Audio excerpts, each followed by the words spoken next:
Overall Shehnaaz Mahira पारस उनका जो trio जो उनका है वो बहुत इरिटेटिंग है, बहुत वर्स्ट लेवल तक जाता है। गेम एक लेवल तक अच्छा लगता है, हमेशा बीच में आके खड़े हुए, चोटें भी लगी, तो उस चीज़ को मैं वर्ड्स में एलेबोरेट नहीं कर सकती। He is very aggressive. Big boss 13 से एक और कंटेस्टेंट घर के बाहर हो गया है, एविक्ट हो गया है, और वो है Himanshi Khurana. How are you doing? और सबसे पहले तो जानना चाहेंगे कि ये जो एविक्शन है आपके लिए शॉकिंग था कि एक्सपेक्टेड था? शॉकिंग तब था जब नॉमिनेशंस हुए, सारी पावर सिद्धार्थ शुक्ला के हाथ में दी गई। जो हमें वहीं लग रहा था कि एविक्शन से पहले ही पता था कि ये 5 जो होंगे वो हमारी टीम के ही होंगे। हम रोए भी जब स्विमिंग पूल में हमें सज़ा मिली कि एविक्टेड, आप नॉमिनेटेड हो। उसके बाद जब पारस एकदम से गए तो लगा कि शायद हो सकता है कि कैंसिल हो जाए इस बार, लेकिन फिर 2 दिन पहले मुझे कहीं ना कहीं लग रहा था, इंट्यूशन हो रहा था कि अब मैं जाऊंगी। अब तक की आपकी जर्नी कैसी रही हिमांशी, कुछ कहना चाहेंगे? आपके लिए ये एक्सपीरियंस कैसा रहा घर के अंदर रहना? बहुत ज़्यादा अच्छा, क्योंकि नेगेटिव नहीं रहा मेरे लिए, कुछ भी पॉजिटिव रहा। मुझे इतने अच्छे दोस्त मिले, इतने अच्छे लोग मिले, पैम्पर्ड हुई मैं इतना ज़्यादा, इतना सपोर्ट मिला, और वो भी बिग बॉस जैसे घर में। बहुत शॉकिंग है ये चीज़, वो भी एक से नहीं 4-5 लोगों से सपोर्ट मिला ऑलवेज़। और मेरे लिए हमेशा वो मेरे टोन में आके बात करते थे, मतलब कहीं ना कहीं शायद फिर मेरी पर्सनालिटी इफ़ेक्ट की है उनको कि मैं उस लहजे में जा ही नहीं सकती, तो इसलिए वो मेरे टोन पे आके मेरे से बात करते थे। तो ओवरऑल आई एन्जॉयड इट। सबसे पहले हम हर एक कंटेस्टेंट की बात करेंगे। सबसे पहले बात करते हैं शहनाज की। तो घर में जाने से पहले और इनके इतने दिन उनके साथ रहने के बाद क्या एक्सपीरियंस रहा है उनके साथ आप? It's very difficult to tolerate her behavior. It's very difficult. She knows my behavior, and कहीं ना कहीं उनको पता था कि मैं इमोशनल हो जाती हूँ, और मेरे साथ जो इंसान जैसा बिहेव करेगा मैं वैसा, और उस हद तक जाके मैं लाउड नहीं हो सकती। तो उन्होंने कोशिश की, लेकिन मुझे इन बिटवीन पता लगता रहा कि वो सॉरी और वो सब मेरे मुंह पे था, पीठ पीछे नहीं था। तो वो मुझे सॉरी फिर ऐसे मुंह पे सिर्फ एक दिखावे के लिए करना नहीं, ऐसा नहीं हूँ। I am nobody to like उसको माफ़ करने वाली, लेकिन अगर कंट्रोवर्सी हुई थी, उन्होंने फील किया कि मेरे से गलती हुई है या कुछ है, तो एज अ पर्सन बहुत सारी चीज़ें दिमाग में आ रही थी कि अगर मैं बिग बॉस के घर में ना आती तो क्या ये उनकी तरफ से माफ़ी आती, क्योंकि उससे पहले 11 महीने का टाइम था, और उनकी तरफ से ऐसा ही प्रोवोकेशन रियल लाइफ में चलता रहता था उनके सोशल मीडिया से। तो मेरी तरफ से कभी कोई ऐसा नहीं हुआ प्रोवोक उनके लिए, क्योंकि फिर लोग ज़्यादा अच्छे से उठाते कि चलो वो तो कर ही रही है, तुम लोग करके हमारा ज़्यादा जल्दी उठाएंगे। तो घर में बहुत बार ऐसा हुआ है कि कंटेंट पता नहीं चैनल ने दिखाया नहीं दिखाया, प्रोवोकेशन बहुत गंदे लेवल पे था, बहुत गंदे लेवल पे, एब्यूज़िव एब्यूज़िव एब्यूज़िव। समटाइम मैंने खुद उनको रोका है कि तुम, शायद कल परसों आपने देखा हो, मैंने लिटरली बोला कि तुम पे ये सूट कर रहा है क्या सब कुछ, मतलब क्या साबित क्या करना चाहते हो आप। मैं उन्हीं के लिए बोल रही थी बार बार कि मैं चुप हो जाऊंगी, मुझे कोई फ़र्क नहीं पड़ता, ओवरऑल आप जो अपनी पर्सनालिटी दिखा रहे हो ये किसके लिए दिखा रहे हो। और मैं बोलती भी थी मजाक में कि मुझे इस लेवल का कॉन्फिडेंस चाहिए, मुझे ये गोली चाहिए जो लोग खा के इतना कॉन्फिडेंस दिखाते हैं। तो बहुत उस तरफ से अगर मेरे फ्रेंड्स ना होते तो शायद मैं मेंटली डिस्टर्ब होती बहुत। ओवरऑल शहनाज माहिरा पारस उनका जो ट्रायो जो उनका है वो बहुत इरिटेटिंग है, बहुत वर्स्ट लेवल तक जाता है। पारस का नाम लिया, वो जिस तरह से मजाक उड़ाते थे, तब क्या फीलिंग हुई थी? तब लगा था कि अभी शायद मैंने गलती कर ली घर में आने से, कि किस तरह की फीलिंग थी? ऑफ कोर्स आई मीन कोई भी इस तरह का अगर मजाक किसी के भी साथ उड़ाए तो उस इंसान के लिए वो इजी नहीं होता डाइजेस्ट करना। उन्होंने मुझे 2-3 हफ्ते नोटिस किया। शहनाज का भी उनको पता था कि मेरी उसके साथ कंट्रोवर्सी हुई है। तो जब मेरी तरफ से कोई ऐसा कॉल नहीं देखा उन्होंने कि ये तो बिल्कुल शांत है, ये रिएक्ट नहीं कर रही है, तो उन्होंने मेरे जिस तरीके से मैं बात कर रही हूँ उन्होंने उसी को ही पकड़ लिया। अब ना तो मैं गाली देती थी ना मैं झगड़ा करती थी, तो मेरे को उस तरीके से पकड़ लिया और मिमिक करना स्टार्ट कर दिया। मैंने 1 बार बोला, 2 बार बोला, तो पारस बोलते थे I know big boss and this is content. मैंने बोला ओके यू नो बेटर, तुम्हें ज़्यादा पता होगा। तो जब वो वर्स्ट लेवल पे चीज़ें गई, तुम्हारा फिगर, तुम्हें कौन हाथ लगाएगा, तुम्हें ऐसा है क्या, तुम्हें बहन मैंने इसीलिए बनाया, वर्स्ट लेवल स्टेटमेंट्स, इतने गंदे और घटिया स्टेटमेंट्स, तो फिर मुझे तरस आने लग पड़ा।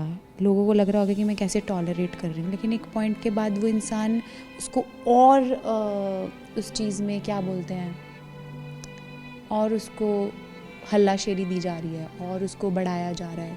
उसको टोका नहीं गया, उसको बोला नहीं गया। आसिम की हैसियत पे बात करना, मेरे फिगर पे बात करना, शिफाली के करैक्टर पे बात करना, आरती को लेके बात करना। तो मैंने घर की सभी लड़कियों को वार्न कर दिया कि वो दिन दूर नहीं जब वो तुम लोगों पे भी आएंगे। वो दिन दूर ही नहीं है। तो मैं वहाँ हैरान थी कि वो लड़कियाँ उस इंसान को, या माहिरा उनकी बेस्ट फ्रेंड है, वो उसको ऐसे कैसे दोस्त मान सकती हैं जो उनके बारे में सही सोच रहे हैं और घर की बाकी लड़कियों को ऐसे बोल रहे हैं। गेम एक लेवल तक अच्छा लगता है, आप बोलो, बहुत सी चीज़ें बोलने के लिए, लेकिन आप इस वर्स्ट लेवल तक जाओगे वो टॉलरेबल नहीं था। मैं चिढ़ था वो तो। ओके, अब घर में जो आपकी अच्छी मेमोरीज रही है उनकी बात करते हैं। सबसे पहले तो आसिम, प्यार कन्फेस किया उन्होंने। आपकी ओर से हमने देखा एकदम ही यू नो बैलेंस रिएक्शन रहा है जब भी वो प्यार कन्फेस करते थे, फ्लर्ट करते थे कहे शायद। तो क्या फीलिंग थी? हाउ डू यू फील जब आपको कोई कन्फेस करे और जब आपका ख्याल रखे? I think it's the most beautiful feeling ever. कोई आपको ऐसा फील करवाता है और वो भी ऐसे घर में, तो वो एक तरह से मेरे लिए पावर डोज था कि कोई इंसान है। और बहुत बार ऐसा हुआ है कि मेरे ऊपर लोग अटैक करने आए और आसिम हमेशा बीच में आके खड़े हो गए, चोटें भी लगी। तो उस चीज़ को मैं वर्ड्स में एलैबोरेट नहीं कर सकती। He did so much for me, he did बहुत मेंटली मेरे को फील करवाना। नहीं, कौन किसी के लिए करता है? अगर लोग उसको गेम प्लान समझते हैं तो कोई किसी के लिए इतना नहीं करता कि वो खुद पेन में है और उसको दिखाना, मेरी कैप्टनसी को सपोर्ट करना। और लिटरली मुझे कैप्टन बनाने के लिए अपनी कैप्टनसी को उन्होंने सेक्रीफाइस कर दिया। उस वक्त वो क्लियरली बन रहे थे। उन्होंने बोला मुझे तुम्हारी फ़ोटो वहाँ पे देखनी है। तो ये हमारा गिव एंड टेक था आपस में, जो बहुत अच्छा था। इस रिलेशनशिप को क्या नाम देना चाहिए? So pure loyal friendship. शायद उनकी तरफ से प्यार है। वो पहले दिन से बोल रहे हैं कि मैं क्या करूँ, वो डे बाय डे बढ़ता जा रहा है। तो मैंने एज अ फ्रेंड थोड़ा वरिड थी। मैंने बोला सेम टाइम पे मैं तुम्हारी फ्रेंड भी हूँ, तो तुम्हें इस तरीके से बढ़ते हुए देख के मुझे प्रॉब्लम होगी कि शायद मैं उस चीज़ का कारण हूँ। तो मैंने बोल भी दिया था कि तुम्हारी गेम वीक ना हो जाए, मैं एविक्ट होना चाहती हूँ अब। तो उन्होंने और भी बहुत सारी बातें बोली कि तुम्हारे आने के बाद मेरे बिहेवियर में चेंज आया है, और वो पूरे घर ने नोटिस किया। पूरे घर वाले मुझे छेड़ते थे और कहीं ना कहीं ये भी करते थे कि रिलैक्स, इजी, वो सब आप उसकी थिंकिंग है, तो आप उसको पॉजिटिव वे में लो। वही बात करते हैं अब सिद्धार्थ की। उनकी पर्सनालिटी को लेकर क्या कहना चाहिए? आप रहे हो इतने दिन उनके साथ। He is very aggressive. उनका कंक्लूजन एक ही बात पे निकलता है कि अगर ये चीज़ ना हो पाई, टास्क ना हो पाया, तो हर्ट कर दो सामने वाले को, और बदले में क्या, 2 हफ्ते की नॉमिनेशन, दैट्स इट। आसिम को बहुत चोट लगी थी। सेम टाइम पे 3 पेन किलर्स, 2 पेन किलर के इंजेक्शन, और वो फेंट हो गए थे इतनी ओवरडोज मेडिसिन की। तो उसका हाथ काम नहीं कर रहा था और ही वॉज क्राइंग। बहुत चिल्ला रहे थे कि मैं दर्द में हूँ, इतना बुरी तरह से उनको वो किया। लेकिन लोग सिर्फ आउटर चोटें देखते हैं, इंटरनल नहीं। उनको उठा के पटका गया था बिल्कुल। तो वो यही करते हैं। और फिर अभी आजकल नया पकड़ा है, जब से पारस की टीम में गए हैं, आप पास से निकल भी रहे हो, चाहे लड़की है चाहे लड़का है, टॉन्टिंग, मिमिक करना, हंसते रहना, कुछ ना कुछ कर, मतलब as a Siddharth Shukla day 1 मुझे बहुत पसंद थे, रिस्पेक्ट आज भी करती हूँ, लेकिन उनकी वो पर्सनालिटी को चीज़ें सूट नहीं करती। रश्मि और अरहान के रिलेशनशिप को किस तरह देखते हो आप? हमने देखा आज के प्रोमो में सलमान भी ये कह रहे हैं, अरहान की असलियत ला रहे हैं रश्मि के सामने। You think Rashmi has those real feelings for, और Arhaan has those real feelings for each? या मैं जब आसिम अपनी फीलिंग्स बता रहे थे, सेम टाइम पे मैं भी टेबल पे बैठी थी, और मैं अरहान को भाई बोलती हूँ, और मैं अरहान के थ्रू आसिम को समझा रही थी कि तुम्हारे लिए आई डोंट नो, मतलब वो अब जब मेरे लिए एक्सप्रेस कर रहा है तो मैं उस चीज़ को क्या कर सकती थी। तो मैं, रश्मि मेरे सामने बैठी थी तो उन्होंने अपनी स्टोरी बताई, तो समवेयर आई फील कि रश्मि और मेरी जर्नी थोड़ी थोड़ी सेम रही। तो तब रश्मि की तरफ से जो मैंने बातें सुनी, वो बहुत अटैच्ड है उनसे। तो अरहान के लिए ये गलत बात है कि एक छोटा सा झूठ, तो वो अभी थोड़ी शॉक में थी कि वो पर्सन मेरे साथ उस टाइम पे रहा जहाँ कोई भी नहीं था, और इस वक्त एक छोटा सा झूठ उनके सारी उस जर्नी पे क्वेश्चन मार्क आ गया। तो हमने ये बोला कि अरहान भाई, अगर आपने शादी के बारे में बोल दिया था तो चाइल्ड के बारे में कन्फेस करना नॉट अ बिग डील, पास सभी का होता है। तो आप अगर बोलते कि ये है, तो रश्मि देसाई उसी वक्त डिसाइड कर लेती ना तुमसे रहना है तुम्हारे साथ या नहीं रहना। आज इतने बड़े प्लेटफॉर्म पे ये चीज़ें पता लगना, और वो भी उन लोगों के सामने जो उस वक्त एक दो इंसान लिटरली हंस दिए थे जब ये चीज़ सामने आई। हम सब शॉक में थे, लेकिन एक दो लोग हंस रहे थे। तो I know the mix feeling as a celebrity, as a lover, और फिर उस घर में और इतने बड़े प्लेटफॉर्म पे आई एम श्योर बहुत सारी चीज़ें उनके दिमाग में अभी। ओके, लास्टली अपने कुछ फैंस को कोई मैसेज देना चाहेंगे जिन्होंने इतना ज़्यादा प्यार दिया, हिमांशु को इतना ज़्यादा पसंद किया? मुझे आप ही लोगों से पता चल रहा है, अभी मैं देखूँगी।